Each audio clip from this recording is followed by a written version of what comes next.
What do you think, householder? Have you heard how the Dandaka, Kalinga, Meja and Matanga forests became forests? Yes, Venerable Sir. As you heard it, how did they become forests? Venerable Sir, I heard that they became forests by means of a mental act of hate on the part of seers. Householder, pay attention how you reply. What you said before does not agree with what you said afterwards, nor does what you said afterwards agree with what you said before. Yet you made this statement, I will debate on the basis of truth, Venerable Sir. So let us have some conversation about this. And he said, Venerable Sir, I was satisfied and pleased by the Venerable One's very first simile. Nevertheless, I thought I would oppose the Blessed One thus, since I desired to hear the Blessed One's varied solutions to the problem. Magnificent, Venerable Sir, magnificent, Venerable Sir. The Blessed One has made the Dhamma clear in many ways, as though he were turning upright what had been overthrown, revealing what was hidden, showing the way to one who was lost, or holding up a lamp in the dark for those with eyesight to see forms. Venerable Sir, I go to the Blessed One for refuge, and to the Dhamma, and to the Sangha of monks. Let the Blessed One remember me as a lay follower who has gone to him for refuge for life. So in this fourth example, the Buddha asked him about these four forests, Dandaka, Kalinga, Meja and Matanga forests. How did they become forests? Then he said, he heard that these places were formerly towns or cities, and they were completely burned up by seers, by rishis, ascetics who had psychic power. So the Buddha quoted these to confirm that these things are possible, that by one mental act of hatred can kill so many people, completely burn out the town. So after this fourth example, then only he considered that the Buddha was right. But he revealed that actually from the first argument, he already saw that the Buddha was right.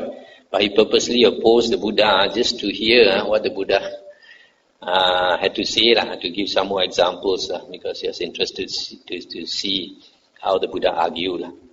And the Buddha said, investigate thoroughly, householder. It is good. So here finally, he asked to take refuge in the Buddha, Dhamma and Sangha, and to be a lay follower of the Buddha. And the Buddha said, investigate thoroughly, householder. It is good for such well-known people like you to investigate thoroughly. And he said, Venerable Sir, I am even more satisfied and pleased with the Blessed One for telling me that. For the other sectarians, on acquiring me as their disciple, would carry a banner all over Nalanda announcing, the householder Upali has come to discipleship under us. But on the contrary, the Blessed One tells me, investigate thoroughly, householder. It is good for such well-known people like you to investigate thoroughly. So for the second time, Venerable Sir, I go to the Blessed One for refuge, and to the Dhamma, and to the Sangha of monks. Let the Blessed One remember me as a lay follower who has gone to him for refuge for life. So stop here for a moment. So here is even more satisfied now with the Buddha when the Buddha tells him that don't be in a hurry to become my disciple. You investigate my teachings more. So for a second time he took refuge. And the Buddha said, householder, your family has long supported the Nigantas, and you should consider that alms should be given to them when they come. And he said, Venerable Sir, I am even more satisfied and pleased with the Blessed One for telling me that. Venerable Sir, I have heard that the recluse Gautama says thus, gifts should be given only to me, gifts should not be given to others, gifts should be given only to my disciples, gifts should not be given to others' disciples. Only what is given to me is very fruitful, not what is given to others. Only what is given to my disciples is very fruitful, not what is given to others' disciples. On the contrary, the Blessed One encourages me to give gifts to the Nigantas. Anyway, we shall know the time for that, Venerable Sir. So for the third time, Venerable Sir, I go to the Blessed One for refuge, and to the Dhamma, and to the Sangha of monks. Let the Blessed One remember me as a lay follower who has gone to him for refuge for life. Stop here for a moment. So the Buddha having psychic power, probably Buddha knew that they have people, these Nigantas and other external sectarians have been spreading lies about the Buddha and his disciples, saying that the Buddha is telling people to give gifts only to him and his disciples, not to others. So now the Buddha is contradicting those lies by telling him to continue to support his old teacher and the disciples, the Nigantas. So he is even more pleased to hear that. So for the third time he took refuge.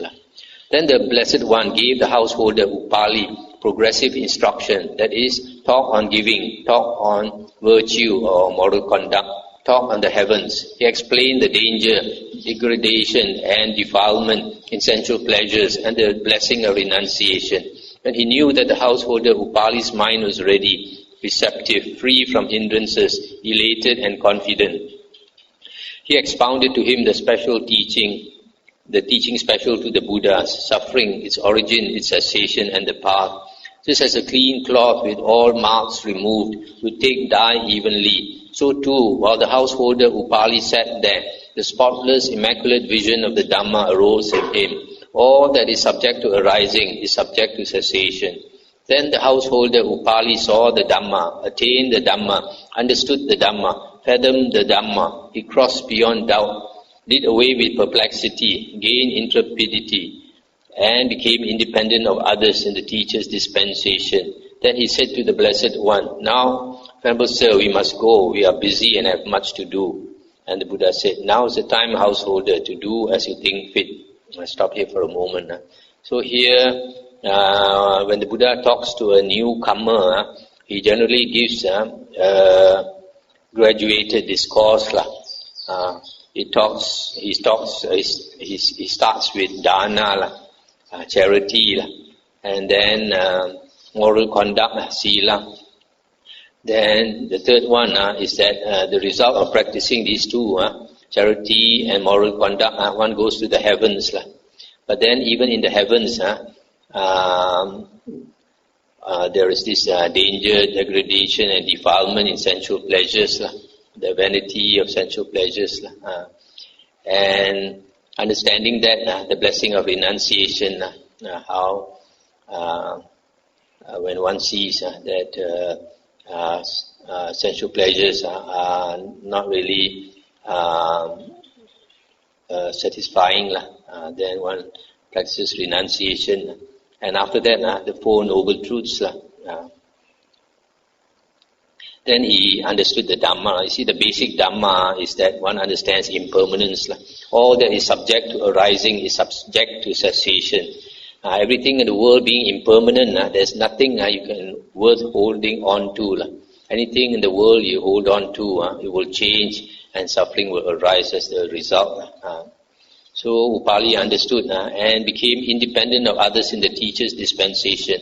This is a characteristic of an Arya. Once a person understands the Buddha's Dhamma, then he becomes independent of others in the teacher's dispensation. Then the householder Upali, having delighted and rejoiced in the Blessed One's words, rose from his seat, and after paying homage to the Blessed One, keeping him on his right, he left to return to his own house. There he addressed the doorkeeper thus, "Good doorkeeper, from today on I close my door to the Nigantas and the Nigantis, and I open my door to the Blessed One's monks, nuns, men lay followers and women lay followers. If any Niganta comes, tell him thus, 'Wait, Venerable Sir, do not enter. From today on, the householder Upali has gone over to discipleship under the recluse Gotama. He has closed his door to the Nigantas and the Nigantis, and he has opened it to the Blessed One's monks, nuns, laymen, followers, and women lay followers. Venerable Sir, if you need alms, wait here. They will bring it to you here.'" "Yes, Venerable Sir," the doorkeeper replied. Stop here for a moment. So here he's telling his worker, the doorkeeper, that to open the door only for the Buddha's disciples, not for the Nigantas. The Niganta Diga Tapasi heard, "The householder Upali has gone over to discipleship under the recluse Gotama." Then he went to the Niganta Nataputta and told him, "Venerable Sir, I have heard thus, the householder Upali has gone over to discipleship under the recluse Gotama." And Nataputta said, "It is impossible, Tapasi. It cannot happen that the householder Upali should go over to discipleship under the recluse Gotama. But it is possible, it can happen that the recluse Gotama might come over to discipleship under the householder Upali." A second time and the third time, the Niganta Diga Tapasi told the Niganta Nataputta, "Venerable Sir, I have heard thus, the householder Upali has gone over to discipleship under the recluse Gotama." And the third time, this Niganta Nataputta said it is impossible, etc. And then Diga Tapasi said, "Venerable Sir, shall I go and find out whether or not the householder Upali has gone over to discipleship under the recluse Gotama?" And his teacher said, "Go, Tapasi, and find out whether or not he has gone over to discipleship under the recluse Gotama." Then the Niganta Diga Tapasi went to the householder Upali's house. The doorkeeper saw him coming in the distance and told him, "Wait, Venerable Sir, do not enter. From today on, the householder Upali has gone over to discipleship under the recluse Gotama. He has closed his door to the Nigantas and the Nigantis, and he has opened it to the Blessed One's monks, nuns, men lay followers and women lay followers. Venerable Sir, if you need alms, wait here. They will bring it to you here." And he said, "I do not need alms, friend." And he turned back and went to the Niganta Nataputta and told him, "Venerable Sir, it is only too true that the householder Upali has gone over to discipleship under the recluse Gotama. Venerable Sir, I did not get your consent when I told you. Venerable Sir, I do not think that the householder Upali should try to refute the recluse Gotama's doctrine. For the recluse Gotama is a magician and knows the converting magic by which he converts disciples of other sectarians. And now, Venerable Sir, your householder Upali has been converted by the recluse Gotama with his converting magic." Again, Niganta Nataputta said, "It is impossible, Tapasi, it cannot happen that the householder Upali should go over to discipleship under the recluse Gotama. But it is possible, it can happen that the recluse Gotama might come over to discipleship under the householder Upali." A second time and a third time, the Niganta Diga Tapasi told the Niganta Nataputta, "Venerable Sir, it is only too true that the householder Upali has gone over to discipleship under the recluse Gotama, etc." And again this Niganta Nataputta said, "It is impossible, Tapasi, it cannot happen, etc., etc." Then the Niganta Nataputta went with a large assembly of Nigantas to the householder Upali's house. The doorkeeper saw him coming in the distance and told him, "Wait, Venerable Sir, do not enter. From today on, the householder Upali has gone over to discipleship under the recluse Gotama. He has closed his door to the Nigantas and Nigantis, and he has opened his door to the Blessed One's monks, nuns, men lay followers and women lay followers. Venerable Sir, if you need alms, wait here. They will bring it to you here." And this Niganta Nataputta said, "Good doorkeeper, go to the householder Upali and tell him, 'Venerable Sir, the Niganta Nataputta is standing at the outer gate with a large assembly of Nigantas. He wishes to see you.'" "Yes, Venerable Sir," he replied. And he went to the householder Upali and told him, "Venerable Sir, the Niganta Nataputta is standing at the outer gate with a large assembly of Nigantas. He wishes to see you." And Upali said, "In that case, good doorkeeper, make seats ready in the hall of the central door." "Yes, Venerable Sir," he replied. And after he had made seats ready in the hall of the central door, he returned to the householder Upali and told him, "Venerable Sir, the seats are made ready in the hall of the central door. Now it is time to do as you think fit." Then the householder Upali went to the hall of the central door and sat down on the highest, best, chief, most excellent seat there. Then he told the doorkeeper, "Now, good doorkeeper, go to the Niganta Nataputta and tell him, 'Venerable Sir, the householder Upali says, enter, Venerable Sir, if you wish.'" "Yes, Venerable Sir," he replied, and he went to the Niganta Nataputta and told him, "Venerable Sir, the householder Upali says, enter, Venerable Sir, if you wish." Then the Niganta Nataputta went with a large assembly of Nigantas to the hall of the central door.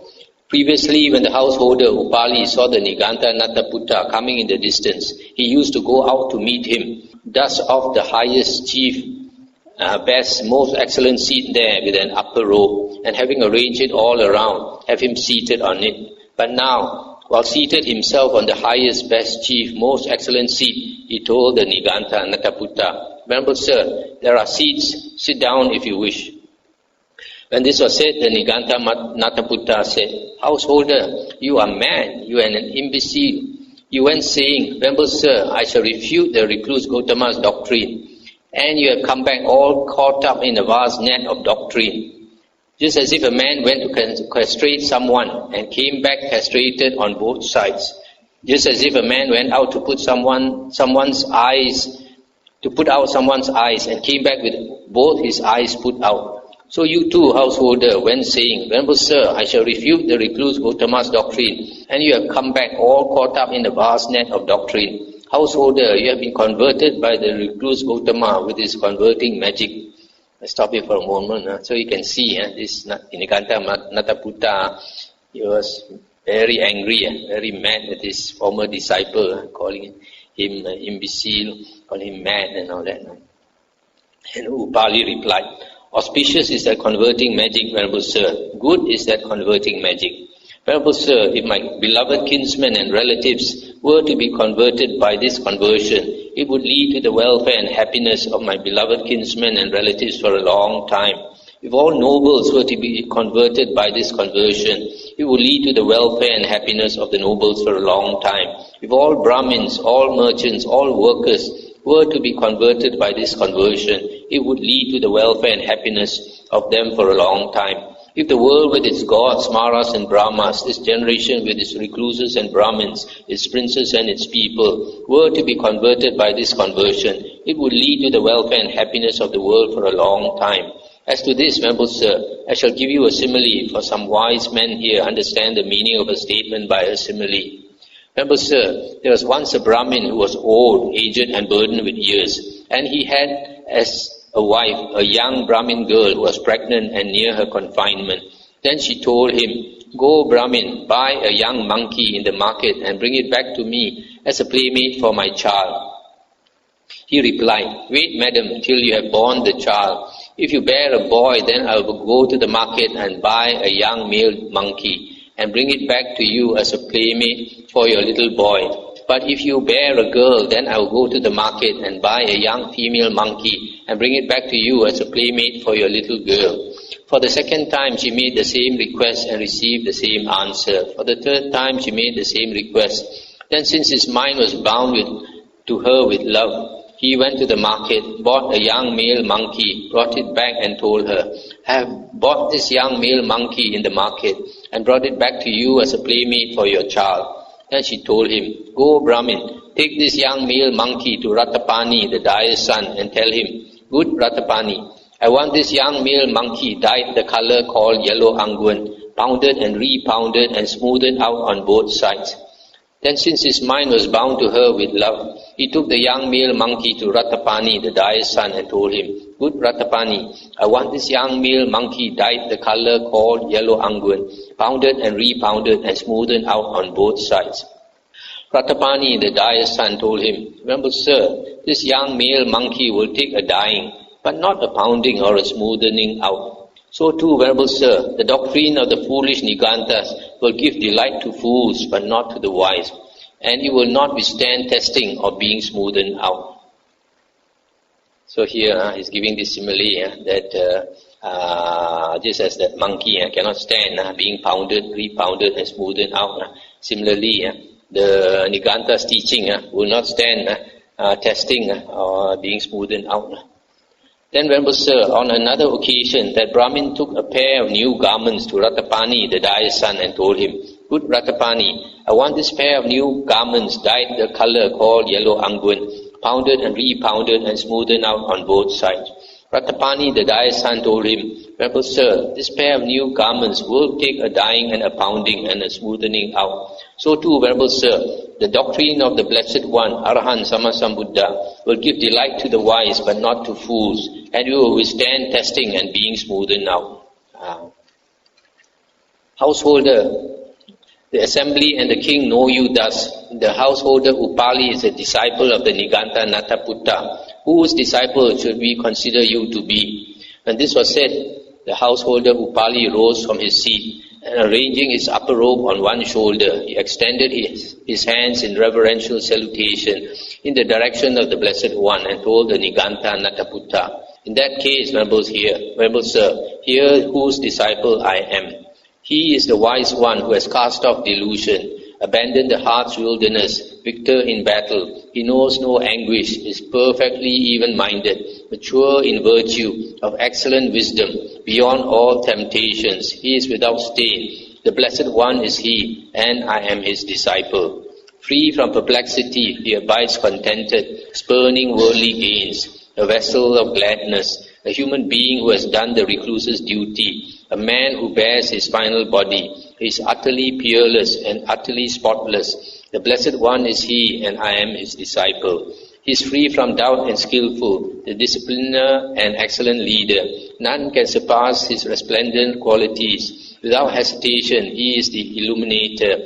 Having severed conceit, He is the hero. The Blessed One is He, and I am His disciple. The leader of the herd, he cannot be measured. His depths are unfathomed.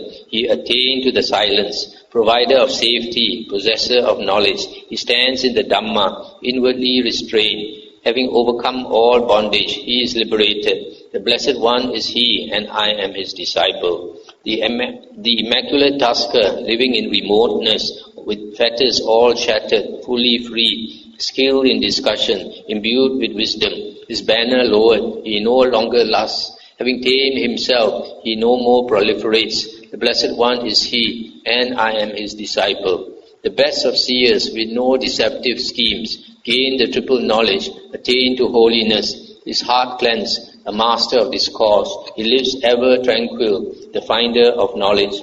The giver, the first of all givers, he is ever capable. The Blessed One is He, and I am His disciple. He is the noble one, developed in mind, who has gained the goal and expounds the truth, endowed with mindfulness and penetrative insight.